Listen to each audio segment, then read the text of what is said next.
கனமழை வெள்ளம் ஓய்ந்திருக்கும் நிலையில் நெல்லையில் காய்கறிகளின் விலை கடுமையாக உயர்ந்திருக்கிறது. விவரங்களை செய்தியாளர் மாதவனிடம் கேட்கலாம். மாதவன், நெல்லை மக்கள் இப்போதுதான் வெள்ள பாதிப்பிலிருந்து மீண்டு வந்து கொண்டிருக்கிறார்கள். இந்த நிலையில அடிப்படை தேவைகளான காய்கறிகள் எல்லாம் தட்டுப்பாடு இல்லாம கிடைக்குதா? இந்த விலை உயர்வு என்பது தட்டுப்பாட்டினால் தானா? என்ன விவரம்? திலகவதி, நெல்லை தூத்துக்குடி மாவட்டங்கள் தென் மாவட்டங்களில் பெய்த கனமழையின் காரணமாக நெல்லை பகுதியில் நெல்லை மாவட்டத்தில் காய்கறியின் விலை சற்று அதிகமாகவே உள்ளது. அதுக்கு என்ன காரணம்னா, இப்போ தூத்துக்குடி போன்ற பகுதிகளிலும் தக்காளி உள்ளிட்ட பொருட்கள் வருது.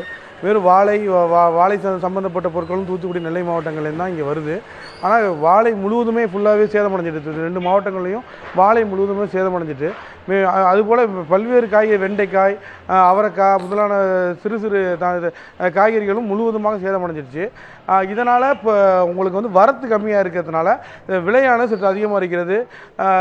முதல்ல 60 ரூபா விற்ற அவரைக்காய் இப்போ 100 ரூபா விற்கிது. அதே போல் பீன்ஸ் அது போல் கூடுதலாக விற்கிது, முருங்கைக்காய் கூடுதலாக விற்கிது. மேலும் வெளியூர்லேருந்து வரக்கூடிய வரத்தும் வந்து அது சுற்றி வரதுனால, ஏன்னா அங்கங்கே ஒரு சாலைகள்லாம் சேதமடைஞ்சு வர்றதுக்கான சுற்றி போக்குவரத்து ப்ராப்ளம் இருக்கிறதுனால சுற்றி வரதுனால விலை சற்று உயர்வாக இருக்கிறது. இங்கே ஒரு வியாபாரி இருக்கார், அவர்கிட்ட கேட்போம். சார் வணக்கம் சார். இப்போ காய்கறியோட விலை வந்து எப்படி இருக்குது, என்ன ரேட்டுக்கு போகுது, மக்கள் எப்படி வர்றாங்களா, எப்படி இருக்குன்னு சொல்லுங்கள் சார். இப்போ காய்கறி வந்து எல்லாமே கொஞ்சம் விலை கூட தான் இருக்குது, எதுவுமே விலை குறை கிடையாது. பீன்ஸு, அவரை, கேரட்டு பார்த்தீங்கன்னா கேரட் கூட நார்மலுக்கு பீன்ஸ் 100 ரூபா விற்கி, 60 ரூபா 40 ரூபா விற்று இப்போ 100 ரூபா விற்கிது. தக்காளி 30 ரூபா விற்று இப்போ 60 ரூபா விற்கிது. முருங்கை கிடையாது. முருங்கை அந்த மலையில் எல்லாம் இதாக பூ எல்லாமே அத்து போச்சு. இப்போ முருங்கை வந்து 200 ரூபா கிலோ விற்கி, 200 காய் கிடையாது. 200 காய் கிடையாது. ரெண்டு ஆளுக்கு ஜனங்கள் வர மாட்டாங்க. மழை எப்போ வரும் போகும் தெரியல, ஆளுக்கு ஜனங்கள் வியாபாரம் சுத்தமாக போச்சு. எங்கள் வியாபாரம் ரொம்ப நானும் இல்லை, எல்லா வியாபாரியோட பருவம் கொஞ்சம் கஷ்டமாக தான் இருக்கும். ஏன்னா வியாபாரம் ஆளுக்கு வர மாட்டாங்க, வாங்க மாட்டாங்க.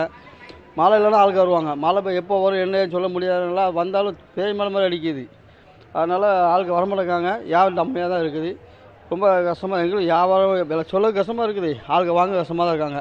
இப்போ ஒரு வியாபாரி சொன்னதை நம்ம கேட்டிருப்போம். அவங்க என்ன சொல்கிறாங்கன்னா, இந்த முருங்கைக்காய், அவரைக்காய், பீன்ஸு உள்ளிட்ட பல காய்கறியோட விலை அதிகரிச்சிருக்கு. அது காரணம் என்னென்னா, அதில் முருங்கைக்காயில் பூவே இல்லை, எங்கே பார்த்தாலும் பூ இல்லாமல் நிறையா அழிவு, இந்த மழையின் காரணமாக இந்த விலை உயர்வு இருக்குது. அது மட்டும் இல்லாமல் திருநெல்வேலியில் உள்ள மக்களும், இந்த முக்கியமான மார்க்கெட்டு காந்தி மார்க்கெட்டு திருநெல்வேலியில் மக்கள் அதிகமாக வரல. ஏன்னா எல்லாம் அங்கே அவங்க வீட்டில் உள்ள பொருட்களையே சரி பண்ணி வைக்கக்கூடிய சூழ்நிலை இருக்கிறதுனால வரத்தும் கம்மியாக இருக்குது. அதே போல் பொதுமக்களுடைய வருகையும் கம்மியாக இருக்குது. திலகவதி, நெல்லையில் மீட்பு மற்றும் நிவாரண பணிகளை சேர்த்து செய்வதோடு மட்டுமல்லாமல் தமிழக அரசு இதற்கும் ஏற்பாடு செய்ய வேண்டும். குறைந்த விலையில் மற்ற மாவட்டங்களிலிருந்து காய்கறிகளை அனுப்பி வைக்க வேண்டும் என்பது எதிர்பார்ப்பாக இருக்கிறது. விவரங்களுக்கு நன்றி மாதவன்.